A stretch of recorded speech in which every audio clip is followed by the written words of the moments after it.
Hello, नमस्कार दोस्तों। Maths with GS में आपका हार्दिक स्वागत और अभिनंदन है। तो कैसे हैं मेरे साथियों? सभी स्वस्थ हैं, सुरक्षित हैं, अपनी तैयारी निरंतर आप कर रहे हैं। तारों में अकेला चांद जगमगाता है, मुश्किलों में अकेला इंसान डगमगाता है। तारों में अकेला चांद जगमगाता है, मुश्किलों में अकेला इंसान डगमगाता है। कांटों से मत घबराना मेरे यारों, क्योंकि कांटों में ही अकेला गुलाब मुस्कुराता है। जी हाँ साथियों, जैसा कि आपको पता होगा कि कांटों के अंदर एक अकेला जो गुलाब होता है वो इस प्रकार से खिलखिलाता है जैसे कि उसके सामने कोई भी किसी भी प्रकार की टेंशन नहीं है, किसी भी प्रकार की समस्या नहीं है। तो उस गुलाब की तरह आपको भी इन समस्याओं के बीच इसी तरह से खिलखिलाते हुए, इसी तरह से महकते हुए, इसी तरह से मुस्कुराते हुए अपनी तैयारी को निरंतर करते रहना है और अपने कर्तव्य पथ पर आपको निरंतर आगे बढ़ते रहना है। तो साथियों, माँ बाप को अगर सपना दिखाया है तो कॉपी पेन लेकर के आप अवश्य बैठ जाइएगा। जैसा कि आपको पता है कि सिंप्लीफिकेशन यहाँ पर चल रही है, अपना सिंप्लीफिकेशन टॉपिक चल रहा है। आज इसकी क्लास नंबर 16 है। प्यारे साथियों, लास्ट क्लास में अपन ने अप्रोक्सीमेशन और स्क्वायर रूट की बात की थी, जिसमें मैंने आपको काफ़ी सारे सवाल करवाया था। जैसे कि अगर मैं बात करूं, जैसे अप्रोक्सीमेशन में मैंने आपको एक इस प्रकार के क्वेश्चन करवा दिए थे कि जैसे मान लो आपसे पूछ ले कि रूट 63 का मान कितना होगा। हमसे पूछ ले, क्या पूछ ले कि रूट 63 का मान कितना होगा, तो मैंने आपको सिखाया था कि इस रूट 63 को अपन कैसे लिख सकते हैं। या तो आप इसको लिख दो 64 माइनस 1, या आप इसको लिख सकते हो कैसे, 49 प्लस में आगे की जो संख्या बनती है 49 प्लस में क्या लिख सकते हैं, उसका अपन 14 भी लिख सकते हैं। कोई दिक्कत वाली बात इसमें नहीं है। तो 64 माइनस 1 अगर आप करोगे तो मुझे पता है कि 64 किसका वर्ग होता है, 8 का। माइनस में ये 1 होता है और बटा में इसका डबल यानी 8 दूनी 16। तो मेरे लाडलो मुझे बताना, 8 माइनस 16 में से अगर आप 1 को 1 का भाग आप किस में दोगे, 16 में। 16 का भाग अगर आप 1 में दोगे मेरे प्यारे बच्चों, तो यहाँ भाग जाएगा नहीं, इसलिए बनेगा मेरे पास 0.0 यहाँ पर दशमलव लग जाएगा तो 10 बन जाएगा। 0 फिर भी नहीं जा रहा है, फिर एक और जीरो, तो एक और जीरो लगाएंगे यहाँ पर, और फिर हमारा हो जाएगा 16 छक्की 96। यानी 8 में से अगर 0.06 को आप घटाते हो तो हमारा जो आंसर बनेगा 7.94। ये हमारा इसका क्या होगा, आंसर। तो इस तरीके का सवाल अप्रोक्सीमेशन का क्वेश्चन मैंने आपको सिखाया था, जिसका फॉर्मूला भी मैंने आपको बताया था कि अंडर रूट में ये होता है क्या, a प्लस में b बराबर में होता है अंडर रूट का a और प्लस में b बटा में 2 गुणा में रूट a। 2 गुणा में क्या बताया था, रूट ए बताया था। ये मैंने आपका इसका सूत्र बताया था, लेकिन मैंने आपको पैटर्न सिखाया था, सूत्र से अपने को कोई भी मतलब नहीं है। क्लियर है? तो मेरे प्यारे लाडलों, जैसे मैं आपको बोलूँ आपके सामने कि अंडर रूट 82 है, इस अंडर रूट 82 का मान निकाल के बताओ, तो अंडर रूट 82 का मान हम क्या लिखे, इसका अंडर 82 क्या लिख सकते हैं अपन, 81 प्लस में 1। 81 किसका होता है, 9 का, और प्लस में 1 बटा इसके डबल कर नीचे लिख देना, 9 दूनी 18। इसको सोल्व करने पर जो आएगा वही हमारा आंसर होगा, यानी कि 9 प्लस में 0.05, 18 पंजे 90, तो यानी कि 9 पॉइंट क्या आ जाएगा हमारा, ये 9.05 हमारा क्या आएगा, आंसर आएगा। बात समझ में आ रही है? तो ये अप्रोक्सीमेशन के क्वेश्चन मैंने आपको सिखा दिया था। उसके बाद अपन पढ़े थे स्क्वायर रूट। स्क्वायर रूट मैंने आपको सिखा दिया था कि स्क्वायर रूट हम क्या क्या करते हैं कि अगर मान लो किसी संख्या की इकाई अंक 1 है तो कब कब हो सकता है, 1 और 9 में हो सकता है। अगर मान लो हमारे पास इकाई का अंक कितना है, 4, तो 4 कब कब हो सकता है, 2 में, और किस में हो सकता है हमारा, 8 में हो सकता है। जैसे 5 की बात की तो 5 किस में होता है, केवल 5 में ही होता है। अगर मैंने बात करी यहाँ पर 6 की, तो 6 किस किस में हो सकता है हमारा, एक तो 4 के वर्ग में और एक 6 के वर्ग में हो सकता है। उसके बाद मैंने आपको बताया था कि हमारे पास जो 9 होता है, ये 9 किस किस में हो सकता है, 3 में, और किस में हो सकता है, ये 9 में, सॉरी 7 में। 3 में और किस में हो सकता है, 7 में हो सकता है। तो ये मैंने आपको सिखाया था। जैसे कि मैं एक और उदाहरण से आपको इसको समझाने की कोशिश करूँ आपको, तो जैसे कि मान लो मैंने लिखा आपके सामने यहाँ पर अंडर रूट में मैं ले लेता हूँ आपके सामने 7056, 7056। आपको पता है कि 6 आया इकाई का अंक, तो ये इकाई का अंक 6 कब हो सकता है, इकाई का अंक 6 कब हो सकता है, जब मेरे पास, यानी कि इकाई का अंक जब मान लें 6 है, तो ये इकाई का अंक 6 आया है मेरे पास, तो 6 कब कब आ सकता है, जब मेरे पास क्या होगा, 4 में या 6 में। किस में होगा, 4 में या किस में होगा, 6 में। अब मुझे बताना मेरे प्यारे बच्चों, इनको अपन काट देते हैं। ये 70 बता 70 किस किस के बीच में है, 8 के और 9 के बीच में है। 8 आठी 64 और 8 9 नाम 81। तो मैं छोटी वाली संख्या लेता हूँ तो 8 और ये क्या लेनी है 8। मुझे बताना आप 84 और 86 में से कोई होगा एक है। अब इन दोनों को गुणा करते थे अपन, 8 नाम कितना आ गया 72। अब आप ये देखते थे कि जो 72 आया है, क्या इस संख्या से ये बची हुई संख्या छोटी है कि बड़ी है? अगर ये छोटी है तो छोटी वाली संख्या आंसर होगी, और बड़ी है तो बड़ी वाली संख्या हमारा आंसर होगी। बात समझ में आ रही है? आज अपन ने बोर्ड का कलर भी चेंज कर रखा है दोस्तों। आप बताना ज़रूर कि कैसा लगा आपको ये। अगर ये अच्छा है तो अपन इसको कंटिन्यू रख लेंगे, कोई दिक्कत नहीं है, नहीं अपना पुराना वाला ही चलने देंगे। चलिए साथियों, ये उम्मीद करता हूँ कि अपनी पिछली क्लासों में अपन इसकी बात कर चुके थे। आगे बढ़ते हैं। आज हमारा टॉपिक है perfect square number. Perfect square number को अपन बोलते हैं मेरे प्यारे लाडलों, क्या कहते हैं परफेक्ट स्क्वायर नंबर को? पूर्ण वर्ग संख्या। क्या कहते हैं? पूर्ण वर्ग संख्या। यानी कि पूर्ण वर्ग संख्या कैसे पहचानते हैं, पूर्ण वर्ग संख्या को अपन कैसे फाइंड करेंगे, ये मैं आपको यहाँ पर सिखाने वाला हूँ कि परफेक्ट स्क्वायर नंबर क्या होता है, पूर्ण वर्ग संख्या अपन कैसे पहचानेंगे लाडलों, उसकी कुछ चीज़ें यहाँ पर आपको बताने वाला। जैसे मैंने आपके सामने लिखा है यहाँ पर, जैसे मैंने आपको लिखा है 1024। 1024 क्या ये पूर्ण वर्ग संख्या है? ऐसे अपने को पहचानना है। बात समझ में आ रही है? या तो आप ऐसे भी कर सकते हो, इसको कैसे कर सकते हो कि जैसे इकाई का अंक 4 आ गया, तो 4 कब कब हो सकता है मेरा? या तो ये 2 में होगा, या किस में होगा? ये 8 में होगा।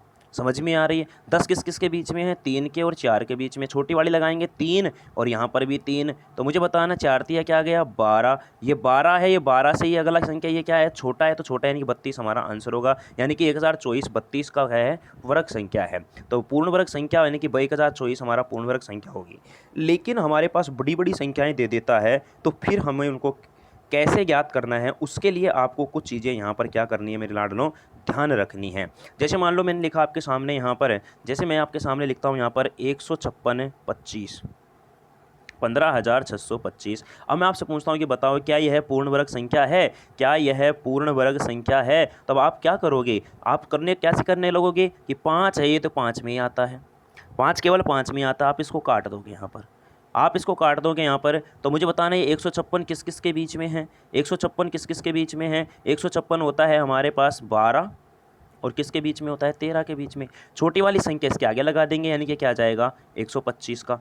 तो यह आप इस प्रकार से करोगे। लेकिन अगर मुझे इसके कुछ नियम्स होते हैं मेरे लाडलों, पूर्ण वर्ग संख्या ज्ञात करने के या पूर्ण वर्ग संख्या की पहचान करने के कुछ नियम्स होते हैं, कुछ रूल्स होते हैं। अगर उन रूल्स को अपन यहाँ पर याद रख लेते हैं तो आप आराम से बहुत आसानी से उन पूर्ण वर्ग संख्या को छांट सकते हो। हमारे पास क्वेश्चन ऐसे आता है कि निम्न में से कौन सी पूर्ण वर्ग संख्या है? इस प्रकार से हमारे पास 4 ऑप्शन होंगे। यहाँ पर हमारे पास कोई एक क्वेश्चन होगा जिसमें हमारे पास 4 ऑप्शन दिए होंगे। उन ऑप्शनों से हमें पहचान करनी है कि कौन सी पूर्ण वर्ग संख्या और कौन सी नहीं है। क्लियर है? अब बढ़ते हैं इसके रूल की तरफ। अच्छा, ये स्लाइड मैंने आपके सामने पहले में लिख के लेके आ गया ताकि हमारा टाइम बच जाए। बात समझ में आ रही है? इस स्लाइड में आपको क्या करना है? स्लाइड में कुछ नहीं करना है। 1 का स्क्वायर है, 1 2 का 4 होता है, 3 का 9 होता है, 4 का 16, 5 का 25, 6 36, 7 49, 8 64, 9 81, 10 100, 11 121, 12 144, 13 169, 14 196, 15 225, 16 256, 17 289, 18 324, 19 361, 20 400, 21 441, 22 484, 23 529 और 24 576। अब आप कहोगे सर आपने 24 तक ही क्यों लिखा है? मैंने ये 24 तक इसलिए लिखा है मेरे लाडलो कि जब भी आप कोई पूर्ण वर्ग संख्या याद करो ना, कभी भी आपको पूर्ण वर्ग संख्या याद करनी हो तो या तो अपन देखते हैं उसका इकाई अंक, या देखते हैं दहाई का अंक। तो इकाई या दहाई के अंक, बस केवल ये 2 अंक आपको देख करके मैं बता रहा हूं। एक रूल भी अगर आप ध्यान रख लोगे तो इकाई और दहाई का अंक देख करके आप आसानी से पूर्ण वर्ग संख्या की पहचान कर सकते हो। देखा कि जैसे मुझे बताना सब एक एक यहाँ पर है, तो 1 रिपीट होकर वापस आ गया यहाँ पर, फिर 4 रिपीट हो गया, 9 हो गया, 6 हो गया, 5 हो गया, 6 हो गया, 9 हो गया, फिर 4 हो गया, 1 5 6 4 1, ये सारा का सारा रिपीट होता रहता है। अंतिम 2 अंकों का रिपीटेशन देखो। अब 2 अंकों का रिपीटेशन अगर आप देखोगे मेरे लाडलो यहाँ पर, तो ध्यान से समझना, मुझे यहाँ पर बात को क्लियर करना। जैसे मान लो यहाँ पर है 29 है, यहाँ पर क्या है 29, तो आगे अगर आप करोगे तो 27 का वर्ग क्या होता है 729 होता है, 26 का क्या होता है 576 होता है। यानी कि यहाँ पर इन अंकों की क्या हो जाती है, वापस से पुनरावृत्ति हो जाती है। या तो आप अंतिम ये 2 अंक याद रख लो, या तो आप अंतिम ये 2 अंक क्या रख लो, याद रख लो कि अंतिम जो ये 2 अंक होंगे मेरे पास, इन 2 अंकों को आप याद रख लो कि अगर मेरे पास अंतिम 2 अंक 21 44 69 96 25, 56, 89, 24, 61, 00, 41, 84 और 29 और 76 अगर इस प्रकार से होंगे तो मैं आराम से आसानी से उसकी पहचान कर सकता हूँ। लेकिन इतनी संख्याएं याद कर पाना अपने बस की बात नहीं है। मुझे पता है कि क्योंकि आजकल सभी क्या है कि शॉर्ट के चक्कर में पड़े हुए हैं, short trick short trick short trick, इस वजह से यहाँ पर इन चीज़ों को याद कर पाना बहुत ही मुश्किल हो जाता है। लेकिन अगर आप इनको याद कर पाते हो तो आपको हर जगह ये चीज़ काम में आने वाली है। लेकिन फिर भी अपन इसके कुछ नियम पढ़ लेते हैं कि जो तो 3-4 इसके नियम होते हैं पूर्ण वर्ग संख्या ज्ञात करने के, फिर मैं एक एक प्रश्न आपको समझाऊंगा। अच्छा मुझे बताना, यहाँ पर आपने ये वर्ग देख रहे हो, वर्ग देख रहे हो, इन सभी में कोई भी संख्या का इकाई का अंक आपको, किसी भी संख्या का इकाई अंक आपको यहाँ पर 2, 3, 7, 8 नजर आ रहा है क्या? किसी भी संख्या का आपने देखो यहाँ 24 तक अपन ने वर्ग लिख रखा है, क्या आपको इस स्लाइड में किसी भी संख्या के वर्ग का इकाई अंक क्या 2, 3, 7, 8 नजर आ रहा है क्या? कहीं पर भी नहीं आ रहा। तो इसका मतलब जो पहला नियम होगा मेरा, वो पहला नियम क्या होगा? पहला नियम यही होगा कि किसी भी संख्या का अगर इकाई अंक, किसी भी संख्या का कौन सा अंक, किसी भी संख्या का अगर इकाई अंक मेरे पास अगर मिल जाता है, किसी भी संख्या का इकाई अंक अगर 2, 3, 7, 8 होता है तो वह किसी भी संख्या का पूर्ण वर्ग नहीं होती है। अगर किसी संख्या का इकाई अंक 2, 3, 7, 8 प्राप्त होता है तो वह किसी भी संख्या का पूर्ण वर्ग नहीं होती है। उम्मीद करता हूं कि ये पहला नियम आपको क्लियर हो गया होगा। कैसे पता लगाया? पिछली स्लाइड को देखो फिर से। वैसे ऐसे पता लगाया कि यहाँ पर जिन भी संख्याओं का अपन वर्ग कर रहे हैं उनमें से किसी भी संख्या का इकाई अंक 2, 3, 7, 8 नहीं है। इससे मैं कह सकता हूँ कि जो हमारा पहला रूल होगा, वो पहला रूल क्या होगा कि किसी भी संख्या का जो इकाई अंक है वो 2, 3, 7, 8 नहीं हो सकता। अगर किसी संख्या का इकाई अंक 2, 3, 7, 8 हो जाता है तो वह कोई भी संख्या का पूर्ण वर्ग संख्या नहीं बनेगी। दूसरी बात देखो, एक हमारे पास देखो इसमें एक होता है हमारे पास इकाई का अंक और एक क्या होता है दहाई का अंक। ध्यान से समझना, अब यहाँ पर ये वाला रूल भी इंपॉर्टेंट है।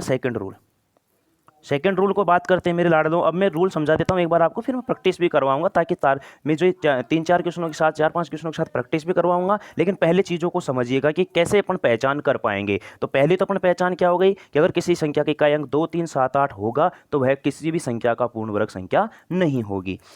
दूसरा हमसे क्या कहता है मेरे लाडलों? दूसरा कहता है मेरे प्यारे साथियों कि एक तो होता है हमारे पास दहाई का अंक, एक तो हमारे पास क्या होता है दहाई का अंक और एक होता है हमारे पास क्या इकाई का अंक। अब देखना, इकाई अंक पर क्या हो तो दहाई के अंक पर क्या होना जरूरी है, इकाई अंक पर क्या हो तो दहाई के अंक पर होना क्या जरूरी है। बात को समझने की कोशिश करना मेरे लाडलों। यहाँ पर मुझे बताना, अगर कभी भी इकाई का अंक 0 आ जाए तो दहाई का अंक भी क्या होना चाहिए? 0। पूर्ण वर्ग संख्या ज्ञात करने के लिए 2 बार शून्य होना जरूरी है, अंत में 2 शून्य होना जरूरी है। समझ में आ रही है? क्लियर है ना बात? जैसे कि मैं कहूँ 100, ये 100 पूर्ण वर्ग संख्या है कि नहीं है? कैसे है? क्योंकि ये 10 का वर्ग होती है। बात समझ में आ रही है? ये किसका वर्ग होती है? 10 का वर्ग होती है। अगर मान लो किसी भी संख्या का अगर इकाई अंक 0 है तो दहाई अंक भी क्या होना चाहिए?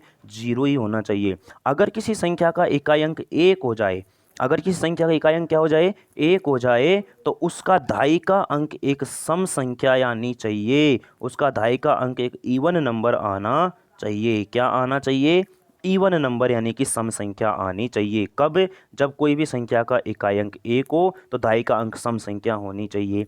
अगर किसी संख्या का इकाई अंक 4 है तो उसके लिए भी उसका जो दहाई का अंक है वो क्या होना चाहिए? सम ही होना चाहिए, इवन नंबर ही होना चाहिए। इस बात का आपको ध्यान रखना है। 0 में 0 होना चाहिए, 1 में सम और 4 में सम। लेकिन अगर 5 आ जाता है तो 5 में तो हमेशा और हमेशा जो दहाई का अंक है वो क्या होना चाहिए लाडलों? 2 होना चाहिए मेरे साथियों। क्या होना चाहिए दोस्तों? 2 होना चाहिए। अगर 6 आ जाता है, क्या आ जाता है? 6, तो उसमें होना चाहिए प्यारे बच्चों विषम। 6 में क्या होना चाहिए? विषम होना चाहिए। बस यहाँ पर ये चीज़ आपको ध्यान रखनी है। अगर किसी संख्या का इकाई अंक 6 है तो उसका जो दहाई का अंक है वो ओड नंबर होना चाहिए। क्या होना चाहिए? विषम होना चाहिए। और अगर किसी संख्या का इकाई का अंक आ जाता है 9 तो उसके लिए वो होना चाहिए क्या? दहाई का अंक सम होना चाहिए। अच्छा, एक कंडीशन में ध्यान रखना, सम होना चाहिए। अच्छा, जीरो भी मेरे पास एक तरह से जीरो, सम संख्या क्या होती हैं? वे संख्याएं जिसमें इकाई का अंक 0 2 4 6 8 होता है, वो सम कहलाती हैं। तो मुझे एक बात बताना मेरे प्यारे लाडलों, अगर इकाई का अंक 0 हो जाता है तो दाई का अंक 0 होना चाहिए। अगर यहाँ पर मैं बात करता हूँ कि किसी संख्या का इकाई अंक अगर 1 हो जाता है तो वो क्या होना चाहिए? दहाई का अंक सम होना चाहिए। 4 में भी क्या होना चाहिए? सम होना चाहिए। 5 में भी सम ही होना चाहिए। समी तो है 2, मेरा समी है 2, क्योंकि 5 के साथ तो वैसे भी हमेशा 2 ही आएगा दहाई का अंक। तो अगर 2 नहीं है तो वो किसी भी संख्या का पूर्ण वर्ग संख्या नहीं बनेगी। अभी मैं क्वेश्चनों से समझाऊंगा। अगर 6 है इकाई का अंक तो विषम होना चाहिए। बस यहाँ पर ये चेंज है इसमें 6 में, बाकी सभी 9 में भी क्या होना चाहिए? सम ही होना चाहिए। तो मैं उम्मीद करता हूँ कि सेकंड जो रूल है आपको अच्छी तरह से समझ में आया होगा। तीसरी बात करते हैं। तीसरी बात ये करते हैं मेरे प्यारे बच्चों कि जो मेरे पास संख्याएं दी गई है दोस्तों, मेरे प्यारे लड्डुओं, जो संख्याएं दी गई है उस संख्या के अंकों का योग, ध्यान से समझना, उस संख्या के अंकों का जो योग है, अंकों का जो योग होगा मेरे लाडलों, वो अंकों का योग हमेशा और हमेशा या तो 1 होना चाहिए, या 4 होना चाहिए, या 9 होना चाहिए, या 7 होना चाहिए। अगर ऐसा होगा तो वह एक पूर्ण वर्ग संख्या बनेगी। जैसे मान लो मैंने लिखा भी आपके सामने 1024, 1000 क्या लिखा मैंने? 24 लिखा। अभी अपन करके आए थे 1024, 1024 किसका वर्ग होता है? 1024 किसका वर्ग होता है? 32 का। अभी अभी अपन करके आए थे। तो मुझे बताना, 4 2 6 1 7, बोलो अंकों का योग 7 आया कि नहीं आया? क्लियर है? बात समझ में आ रही है? जैसे मैंने लिखा आपके सामने यहाँ पर 1296, क्या लिखा मैंने? 1296। बोलो 9 और 6 15, 15 और 3 18, 18 में फिर से 9 और 1 कितना हो गया? 8 और 1 कितना हो गया? 9। बोलो अंकों का योग 9 आया कि नहीं आया? क्लियर है? तो यहाँ पर अगर डिजिट सम, इसको डिजिट सम रूल कहते हैं, जब नंबर सिस्टम में आपको पढ़ाऊंगा वहाँ पर डिटेल से बताऊंगा। अगर अंकों का योग ये मिल जाता है मुझे, अगर अंकों का योग 1 7 1 4 9 7 हो तो वह भी एक पूर्ण वर्ग संख्या बनेगी। जैसे मैंने लिखा यहाँ पर 100, क्या लिखा? 100। मुझे बताना प्यारे लाडलों, 100 लिखा तो बताना क्या एक पूर्ण वर्ग संख्या बन गई? अंकों का योग 1 आ गया। अच्छा, आप कहोगे सर 1000 अंत में 2 जीरो है, इनके अंकों का योग क्या आ गया? 1 आ गया। बात समझ में आ रही है? अभी चलो आगे की और भी रूल अपने को पढ़ना है, लेकिन जीरो वाली में तो मैं आपको बता चुका हूँ कि अगर जितनी जीरो होती हैं उसकी आधी अपन बाहर निकालने पर वर्ग संख्या बनती है, वो वर्गमूल बनता है। लेकिन यहाँ 3 है, 3 का आधा थोड़ी निकाल सकते हो अपन। अरे 1.5 जीरो भी क्या बनेंगी? क्या नहीं बनेगी। चौथी बात करते हैं, नंबर 4। अगर आप किसी भी संख्या में, अगर आप किसी भी संख्या में, ध्यान से समझना चीज को, अगर आप किसी भी संख्या में 8 का देते हो भाग, तो हमारे को जो शेष फल है, ध्यान से समझना, अगर शेष फल जो है, अगर वो मुझे ये प्राप्त हो जाए, क्या प्राप्त हो जाए? शेष फल या तो 0 आए, या फिर 1 आए, या फिर कितना आए? 4। तो वह जो संख्या होगी, वह जो संख्या होगी एक पूर्ण वर्ग संख्या होगी, एक परफेक्ट स्क्वायर नंबर होगी। ये 4 नियम अगर आपको याद हैं तो आप बहुत आसानी से और बहुत जल्दी से आप उन सवालों का जवाब दे सकते हो मेरे लाडलों। क्लियर है? देखते हैं अब के क्वेश्चन की तरफ मैं लेकर के चलता हूँ आपको। पहला क्वेश्चन देखो, पूर्ण वर्ग संख्या क्या है, यानी कौन सी पूर्ण वर्ग संख्या है? तो सबसे पहले तो आप ये देखो कि क्या कहीं किसी संख्या का इकाई अंक 2 3 7 8 तो नहीं है। अगर 2 3 7 8 मिल जाएगा तो उसको काट दूंगा मैं। क्या कर दूंगा मैं? उसको काट दूंगा। अगर 2 3 7 8 मुझे मिल जाएगा तो मैं उसको क्या कर दूंगा मेरे लाडलों? काट दूंगा। क्लियर है? अब देखते हैं क्या। अच्छा, मुझे बताना, यहाँ 0 है, इकाई अंक 0 है तो दायिक अंक भी 0 होना चाहिए। इसका मतलब पहला ऑप्शन ये काट दो। क्लियर है? अब देखना, 9 के साथ में, 9 के साथ में, 9 के साथ में हमारा इकाई अंक अगर 9 मिल गया तो दाई का अंक सम होना चाहिए। इकाई का अंक 9 मिल गया, देखो नियम देखो, अगर इकाई का अंक 9 है तो दाई का अंक क्या होना चाहिए? सम होना चाहिए। लेकिन यहाँ इकाई का अंक 9 तो है लेकिन दाई का अंक सम नहीं है, यानी ये भी मेरा कट गया। क्लियर है। मैंने आपको सिखाया था कि अगर इकाइक अंक 4 होता है तो दाई का अंक भी सम होना चाहिए। देखो रूल यहाँ पर 4 के साथ भी सम होना चाहिए, लेकिन यहाँ पर भी आ गया कितना 3, ये भी कट गया। अब बचा मेरे पास ऑप्शन 1 ही बचा है, इसको चेक करने की आपको ज़रूरत नहीं है, यही हमारा क्या होगा आंसर होगा। बताओ इतने बड़े सवाल को आप आराम से इन चारों नियमों को याद रखना है। बात समझ में आ रही है? आप आराम से इन सवाल का जवाब दे सकते हो। और वैसे भी आपको पता है कि जैसे कि मैंने आपको 24 तक के वर्ग करवाए थे, उन 24 तक के वर्ग में कहीं पर भी अंतिम 2 अंक 59 नहीं था, 34 भी नहीं था, 40 भी नहीं था, लेकिन 69 था। बोलो था कि नहीं था? किस में था ये? 169, 13 के स्क्वायर में था कि नहीं था? बात समझ में आ रही है? तो आप ऐसे भी अगर उस तरीके से याद रख पाते हो तो आप आराम से सवालों का जवाब दे पाओगे। जैसे कि एक और क्वेश्चन देखते हैं अपन यहाँ पर कि पूर्ण वर्ग संख्या कौन सी है। पूर्ण वर्ग संख्या याद करनी है, इसमें भी पूर्ण वर्ग संख्या ही याद करनी है। अब बताना, एक एक नियम को याद करो। अगर 6 होता है इकाई का अंक, अगर इकाई अंक 6 होता है तो हम उसके साथ में क्या लेते हैं? विषम। दाई का अंक क्या होना चाहिए? विषम होना चाहिए, जो कि हमारे पास है, जो कि हमारे पास है। अभी ये आंसर हो सकता है, कन्फर्म नहीं है। 4 जब होता है तो विषम सम होना चाहिए, ये भी हो सकता है। अगर 6 होता है तो क्या होना चाहिए? विषम, यानी कि ये तो कट ही गया हमारा। अगर 9 होता है तो दाई का अंक क्या होना चाहिए? सम, ये भी अभी हो सकता है हमारा आंसर। अब बढ़ते हैं अगले नियम की तरफ।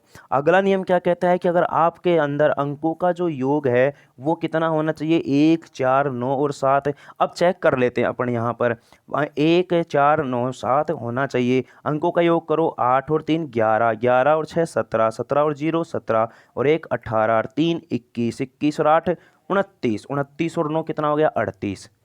38 में फिर आप योग करोगे तो कितना आएगा? 8 और 3 11। क्या ये हमारा आंसर बन सकता है?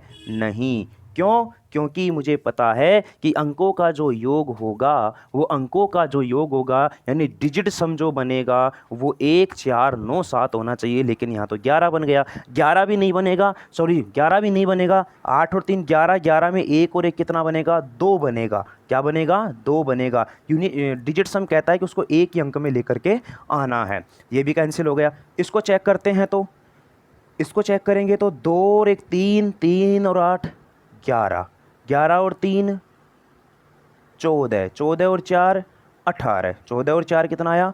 18, 18 में 8 और 1 कितना आया? 9 आया। अभी ये हमारा आंसर है, लेकिन अभी कंफर्म नहीं कहेंगे क्योंकि अभी एक संख्या और बच रही है हमारे पास। इसको भी चेक करते हैं। 5 और 1 6, 6 6 12, 12 और 2 14, 14 और 5 19, 19 और 1 20, 20 और 6 26, 26 में फिर अगर आप जोड़ोगे यहाँ पर, सॉरी 26 में अगर आप जोड़ोगे तो 6 और 2 कितना होगा लाडलो? 8। क्या 8 होता है क्या? नहीं, ये भी गलत। तो हमारा आंसर क्या आएगा? हमारा आंसर आ जाएगा ये वाला, क्योंकि इसके डिजिट सम कितना बन रहा है? 9 बन रहा है। तो ऐसे आपको ये सारी चीज़ें क्या करनी है? पहचान करनी है। अब देखो इसको याद करते हैं। ये प्रश्न देखो मेरे लाडलों, देखिए एक ऑप्शन तो देखते ही मेरा गलत हो गया। देखो दशमलव है यहाँ पर, ध्यान रखना, पॉइंट है, यहाँ भी पॉइंट है, यहाँ भी पॉइंट है, यहाँ भी पॉइंट है। ये पॉइंटों में है, ध्यान रखना। किस में है? ये पॉइंट में है। अगर पॉइंट के बाद हमारे पास अंकों की संख्या विषम है तो काट दो। विषम अंकों की संख्या बोल रहा हूँ मैं, संख्या नहीं बोल रहा। कभी आप ये सोचो कि संख्या हो, नहीं, अंकों की संख्या का मतलब जैसे 1 अंकों, 3 अंकों, 5 अंकों, 7 अंकों, 9 अंकों, तो काट देना उसको। और अगर सम हो तो उसको मानना है कि हाँ ये हमारा पूर्ण वर्ग संख्या हो सकती है। तो बताना, ये तो हमारा ऑलरेडी पहले ही कट जाएगा देखते ही। और आपको ये भी पता है कि 2 के साथ में मेरे पास 2 के साथ में, यानी कि 2 के साथ में क्या 2 3 7 8, ये हमारा इकाई का अंक हो ही नहीं सकता, ये भी कट गया। यहाँ पर 2 है, क्लियर है। यहाँ पर केवल 1 ही था, ये भी कट गया हमारा। अब पता ना 4 के साथ में हमारे पास सम संख्या होती है। 4 के साथ में कौन सी होती है? सम। 4 के साथ में कौन सी होती है? सम। तो ये एक क्या आ गया? विषम। तो ये भी हमारा कट गया। तो हमारा आंसर क्या बचेगा? जो आंसर शेष बच रहा है वही हमारा आंसर होगा। क्लियर है? 6 से पहले विषम है, बिल्कुल है, कोई दिक्कत ही नहीं है। क्लियर है? तो ऐसे आप आसानी से जवाब दे सकते हो। जैसे इस प्रश्न का जवाब दीजिए मेरे लाडलो। इसमें बताना, पहला ऑप्शन देखो, 6 आया इकाई का अंक। इकाई का अंक क्या आया? 6। 6 से पहले क्या विषम संख्या है? नहीं है, तो ये आंसर गलत। क्लियर है? अब देखो यहाँ 1 आया है, 1 से पहले क्या सम है? 1 से पहले क्या सम है क्या? नहीं, तो ये भी गलत। क्लियर है। अब आंसर ये दोनों, अच्छा ये भी कैसे बनेगा, देखो 5 से पहले हमेशा क्या आनी चाहिए, 2 आना चाहिए, लेकिन 3 है तो ये भी गलत है। आंसर इसमें तो कुछ करना ही नहीं पड़ा और ये प्रश्न एग्जाम में पूछा जा चुका है। क्लियर है। ये 4 क्वेश्चनों की सहायता से मैंने आपको परफेक्ट स्क्वायर नंबर सिखाया है। एक बार फिर से आप देख लीजिएगा कि परफेक्ट स्क्वायर नंबर आपको कैसे ज्ञात करने हैं, इस बात को समझने की कोशिश करना। ये हमारा टॉपिक आज का था परफेक्ट स्क्वायर नंबर। इसमें मैंने आपको सिखाया ये सारी चीज़। अगर ये स्लाइड अगर आप याद कर पाते हो तो बहुत अच्छी बात है, इससे भी आप पता कर सकते हो। अगर इतना याद नहीं हो तो आपको पहला नियम ये ध्यान रखना है कि अगर किसी संख्या का इकाई अंक 2, 3, 7, 8 होता है तो वो कोई भी संख्या का पूर्ण वर्ग संख्या नहीं होगी। और अगर 0 होता है इकाई अंक तो उसका दायिक अंक 0 होना चाहिए। 1 होता है तो 4 सम संख्या, 4 के साथ में भी सम, 5 के साथ हमेशा 2 होना चाहिए दायिक अंक, और 6 के साथ में उसका दायिक अंक विषम होना चाहिए, 9 के साथ में क्या होना चाहिए, सम। तीसरा नियम पढ़ा है मैंने, अंकों का जो योग है, अंकों का जो सम है, डिजिट सम जो होता है वो 1, 4, 9, 7 होना चाहिए। और अगर आप किसी संख्या में 8 का भाग देते हो तो उसमें शेष हमेशा 0, 1, 4 आना चाहिए। इस प्रकार से हम क्या ज्ञात कर सकते हैं, पूर्ण वर्ग संख्या ज्ञात कर सकते हैं। तो ये मैंने आपके साथ में प्रैक्टिस भी करवा दी इनकी और क्वेश्चन भी मैंने आपको करवा दिए हैं। ठीक है मेरे लाडलों, चलिए उम्मीद करता हूँ कि आपको अच्छी तरह से ये चीज़ समझ में आई होगी। चलिए बढ़ते हैं आगे। आगे में बढ़ा मेरे दोस्तों तो इस प्रकार के प्रश्न बहुत आते हैं एग्जाम में। बहुत पहले एग्जाम में क्वेश्चन बहुत ज़्यादा पूछे जाते थे दोस्तों, अभी भी इन क्वेश्चनों को पूछा जा सकता है कभी भी। मुझे एक बात बता दो यहाँ पर, इन प्रश्नों को करने से पहले मैं पहले इसका एक कॉन्सेप्ट बता के इसकी सीधी ट्रिक बताऊँगा आपको। क्लियर है। अच्छा एक बात बताना, मेरे पास यहाँ पर है 3 सही, ध्यान से समझना मेरी बात को। 3 सही 1/2 है। क्या इस 3 सही 1/2 को मैं लिख सकता हूँ क्या, 3 3.5 ही तो है एक तरह से, 3 + 1/2 लिख सकते हैं। यानी कि ये क्या आ जाएगा, 3 दूनी 6 और एक 7/2, ये भी लिख सकते हैं अपन इसको। इस बात को आप समझ पा रहे हो नहीं समझ पा रहे, मुझे एक बात बता दो, ये 3 सही 1/2 है, इसको मैं लिख सकता हूँ 3 + 1/2। बिल्कुल सर लिख सकते हो। ये क्या आया, 7/2 आया। तो अभी इस प्रश्न पर चलना, इस प्रश्न पर आप चलोगे मेरे लाडलों। तो इस प्रश्न की अगर मैं बात करूँगा तो ये 99 सही 5/9 और बाहर गुणा में 9 है। तो पहले आप इसकी बात करो, क्या आप इसको लिख सकते हो क्या, यहाँ पर 99 प्लस में 5/9, बोलो लिख सकते हो कि नहीं लिख सकते। बोले कि हाँ सर लिख सकते हैं, इसमें कोई प्रॉब्लम नहीं है, और बाहर हमारा गुणा में 9 है। इसमें कोई डाउट किसी को, अरे है क्या कोई डाउट। बोले कि सर कोई भी डाउट नहीं है, ये है हमारा 5/9। अच्छा मुझे बताना, इस 99 को आप ये लिख सकते हो। देखो कैलकुलेशन और भी आसान करवाता हूँ मैं आपको, कैलकुलेशन और भी आसान। अच्छा अभी अपन ने क्या लिखा था, 3 सही 1/2 को 3 + 1/2, तो ये 3 दूनी 6 किया था। तो अब यहाँ पर 99 को 9 से गुणा करूँगा तो बहुत ज़्यादा लेंदी हो जाएगा, गुणा कर पाना इतना संभव नहीं है। वैसे आप इसमें गुणा कर सकते हो, 99 नम्मा होता है 991, सॉरी 891, क्या होता है 891 होता है। क्लियर। कैसे पता लगाया, क्योंकि मैं इसको 100 मान करके 9 से गुणा करता हूँ, 900, एक एक्स्ट्रा लिया था 9 बार, तो 900 में से 9 को घटा दो 891। आप इस तरीके से कर सकते हो, लेकिन अभी आप इन चीज़ों को नहीं सीख पाओगे दोस्तों, क्योंकि इसके लिए बहुत सारी मेहनत चाहिए, बहुत सारी प्रैक्टिस चाहिए। मैं तो ये बताना चाह रहा हूँ कि 3 दूनी 6 और एक 7 होगा, तो ऐसे 99 को 9 से गुणा करूंगा और 5 जोड़ूंगा, तो ये हमारे सामने क्या हो जाएगा, बहुत ही ज़्यादा क्या हो जाएगा, ये लेंथी हो जाएगा। तो इसके लिए मुझे एक बात बताना मेरे लाडलों, क्या मैं इस 99 को ऐसे लिख सकता हूँ क्या, 100 - 1, कोई फर्क पड़ेगा क्या, अरे पड़ेगा क्या बोलो। और गुणा में अब देखना, ये 9 अंदर दोनों से गुणा होगा, तो एक बार तो ये इससे भी गुणा हो जाएगा, और प्लस में है 5/9, और ये 9 जो बाहर वाला है इससे भी गुणा हो जाएगा। समझ में आ रही है, ये जो 9 है मेरा, ये अंदर 99 से भी गुणा होगा और प्लस में 5/9 से भी गुणा होगा। तो बताना 100 - 1, मतलब ये 99 से ही तो गुणा हो रहा है। अरे 100 - 1 क्या होता है, 100 - 1 99 ही तो होता है, 99 से गुणा कर दिया। मुझे एक बात बताना मेरे प्यारे बच्चों, ये 9 से 9 कट जाएगा। यहाँ पर 99 को, सॉरी 100 को 9 से गुणा करूँगा दोस्तों, तो ये आएगा हमारे पास 900, और माइनस में 9 एकम 9, और ये प्लस में क्या है 5।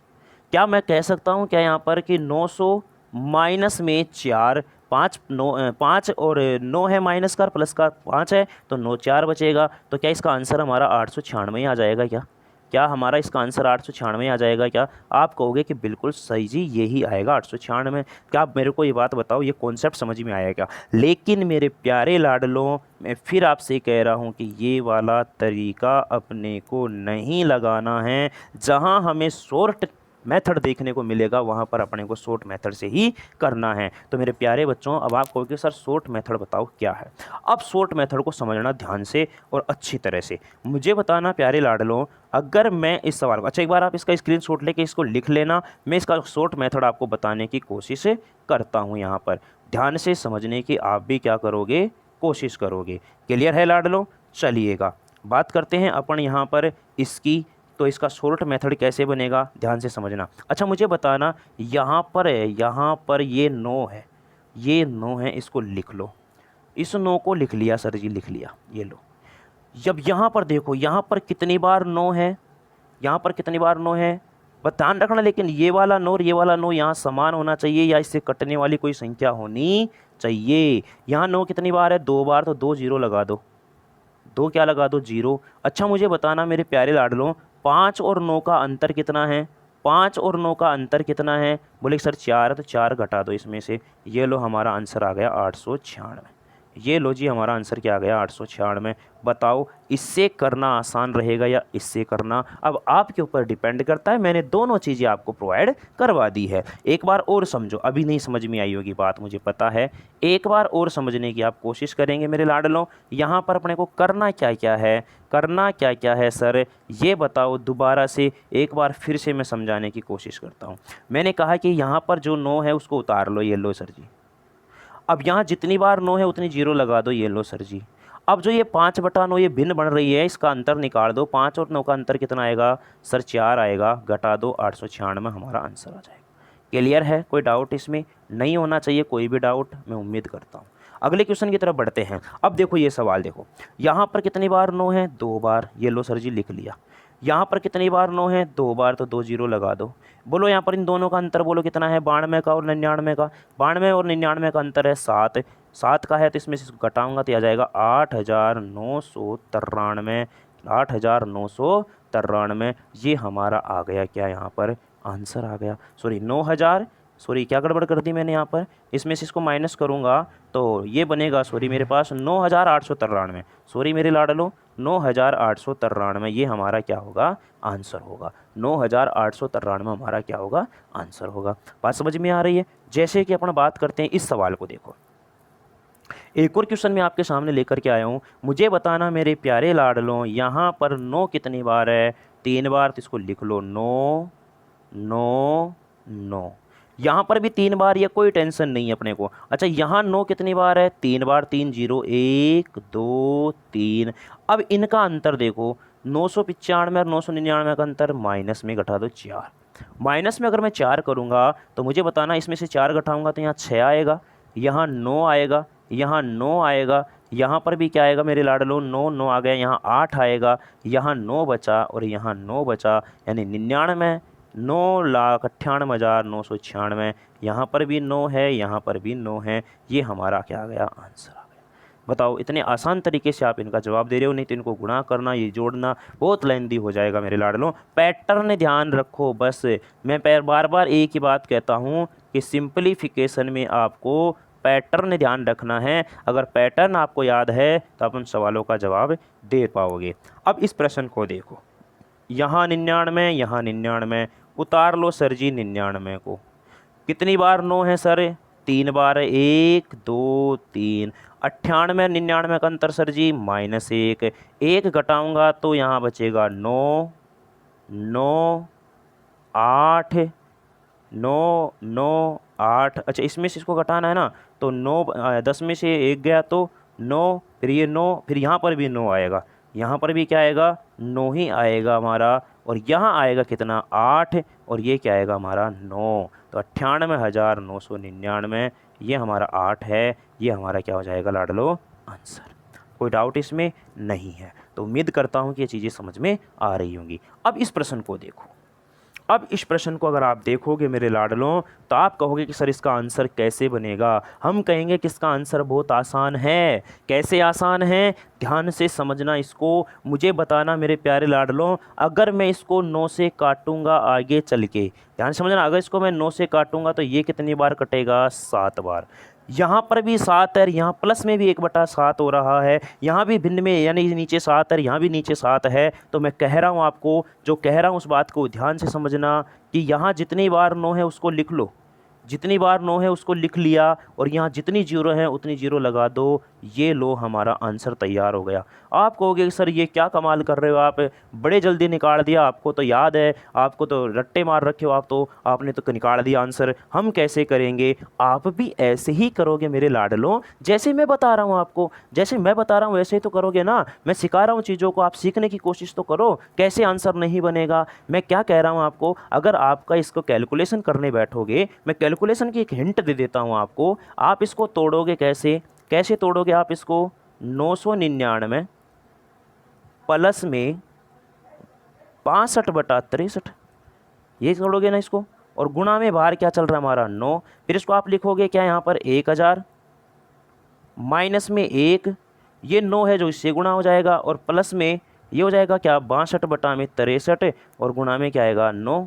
ये 9 से कितनी बार कट गया? 7 बार। ये 9000 है, 9000 में से आप माइनस का 9 करेंगे और प्लस में 62 करेंगे। इस प्रकार से आप चलते जाओगे तो हमारा ये क्वेश्चन बहुत ही लेंदी बन जाएगा। इससे बढ़िया है कि आप इसके पैटर्न को ध्यान रखो। मैं फिर से सिखाता हूँ आपको इसका पैटर्न हमारे सामने क्या होता है। ध्यान देना मेरे प्यारे मित्रों, यहाँ पर ये देखो कि यहाँ 7 है, 7 तो आप ये देखो क्या ये 9 से ये भी 7 बार ही कट रहा है। अगर ये 9 से 7 बार ही कट रहा है, अगर नहीं कट रहा होगा तो मैंने पहला सवाल जो आपको समझाया था ना, उसी मेथड से करना पड़ेगा, ध्यान रखना। लेकिन जहाँ ट्रिक लग रही है वहाँ ट्रिक लगाओ, वहाँ मेथड लगाओ, शॉर्ट मेथड लगाओ, कॉन्सेप्ट को समझो मेरे लाडलों। मेरे प्यारे साथियों, 9 से 7 बार ही कट रहा है, कोई दिक्कत नहीं है। अगर ये 9 से 7 बार ही कट रहा है तो जितनी बार यहाँ 9 है उस 9 को लिख लो, और यहाँ जितनी बार 9 है उतनी जीरो लगा दो, 1 2 3, और यही हमारा आंसर होगा। आप कहोगे सर इसका अंतर क्यों नहीं घटाया? क्योंकि यहाँ 1 में क्या बन रहा है बाहर? 7 बन रहा है, तो यहाँ भी 1/7 बनेगा। बात समझ में आ रही है कि नहीं आ रही है? क्लियर है? इसमें आपको कोई भी डाउट नहीं होना चाहिए। चलते हैं आगे। अब इस क्वेश्चन में देखो, अब बाहर 1/5 है, बाहर क्या है लाडलों? 1/5। तो यहाँ भी ये कितनी बार कटेगा? इससे 5 बार कटेगा, मुझे पता है। 99 पंजे 495 होता है। अगर ये ऐसा है तो इस 99 को उतारो, और जितनी बार अंदर 9 है उतनी ही जीरो लगाओ और उत्तर प्राप्त करो। उतनी बार क्या लगाओ? जीरो, और आंसर प्राप्त करो, यानी 99,000 हमारा क्या आ गया आंसर। देखते ही आप आंसर बना पा रहे हो, बिल्कुल भी आप समय नहीं ले रहे हो। कितने अच्छी तरीके से मैं आपको कॉन्सेप्ट क्लियर करवा रहा हूँ। जैसे कि देखो एक और सवाल देखते हैं। अब देखना यहाँ पर ये भी 1/5 है, यहाँ पर भी 5 से कटेगा, तो इस 99 को लिखो। अब अंदर कितनी बार 9 है? 5 बार, 1 2 3 4 5। ये लो सर जी आंसर तैयार हो गया। हम तो गर्दे उड़ा रहे हैं प्रश्नों के, हम तो टाइम नहीं लगा रहे। टाइम इसलिए नहीं लगा रहे क्योंकि आपको पैटर्न पता है, और पैटर्न आपने अच्छी तरह से सीख लिया है। मैं उम्मीद करता हूं मेरे प्यारे लाडलों कि आज का सेशन आपको अच्छी तरह से समझ में आया होगा। मैंने आज आपको क्या क्या पढ़ाया है, आज अपन ने बात की है यहाँ पर, ध्यान से समझना। अच्छा, ये तो मैंने आपको बताया था क्या? अप्रोक्सीमेशन। उसके बाद मैंने आपको बताया था यहाँ पर स्क्वायर रूट कैसे ज्ञात करते हैं। उसके बाद मैंने आपको यहाँ पर परफेक्ट स्क्वायर नंबर में मैंने आपको ये सारी चीज़ें करवा दी है। उसके बाद मैंने 3-4 रूल बताए परफेक्ट स्क्वायर नंबर में, कि अगर इकाई का अंक 2 3 7 8 हो जाता है तो किसी भी संख्या का वर्ग नहीं होगा, यानी कि पूर्ण वर्ग संख्या नहीं होगी। इकाई के अंक अगर 0 होता है, इकाई का अंक अगर 0 होता है तो उसमें स्थायिक अंक भी 0। इकाई का अंक अगर 1 हो तो दायिक अंक सम संख्या, 4 में भी सम संख्या, 5 के साथ में 2, 6 के साथ में विषम, 9 के साथ में सम। अगर डिजिट सम की बात करूं तो संख्या के अंकों का योग 1 4 9 7 होना चाहिए।